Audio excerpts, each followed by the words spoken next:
உலகத்தை விட்டுமே பல பேருக்கு பெரிய மனம் இல்லை, உலக சிந்தனை விட்டு வெளியாக மனம் இல்லை.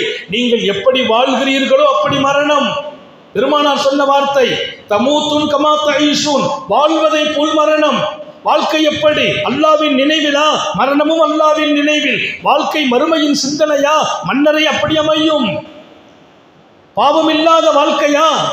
அதற்கு பகரம் மன்னரை அப்படி இருக்கும்.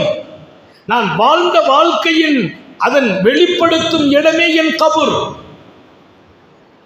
கபருடைய வாழ்க்கை என்பது புதிய வாழ்க்கை அல்ல, நான் வாழ்ந்த வாழ்க்கையினுடைய அனுபவத்தை பெறுகிற ஒரு வாழ்க்கை.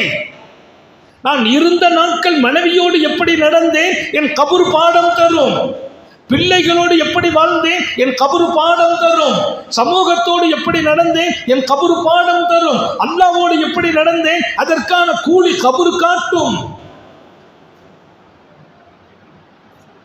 எனவேதான் கபரை பார்த்து அழுத சாபிகள், கபரை பார்த்து நடுங்கிய தோழர்கள்,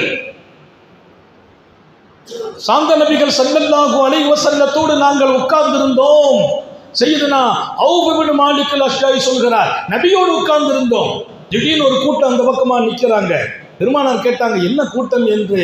நாங்கள் சொன்னோம், அவங்க எல்லாம் ஏதோ கபரு தோன்ற மாதிரி தெரியுது, கபரை சுற்றி நிற்கிறாங்க. உடனே பெருமானார் வேகமாக வந்தாங்க. அந்த இடத்துல வந்து நின்று வல்லல் நபி ஸல்லல்லாஹு அலைஹி வஸல்லம் சில செய்திகளை சொல்லிவிட்டு அழுதார்கள். நின்றவர்கள் எல்லாம் அழ ஆரம்பித்து விட்டோம்.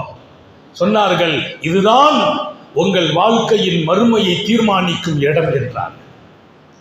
கபருக்கு முன்னால் அழுதவர்கள் நாம் மாணவிகள், தோழர்களை உற்சாகப்படுத்துகிறார்கள். இதுதான் உங்களை தீர்மானிக்கிற இடம். நீ நல்லவனா கெட்டவனா, இங்கேதான் அத்தனையும். ரிசல்ட் சக்கராத்துல சொல்லிடும் அல்லாஹ். அதற்கான முகவரி பூரா கபூர்ல கொடுத்துரும்.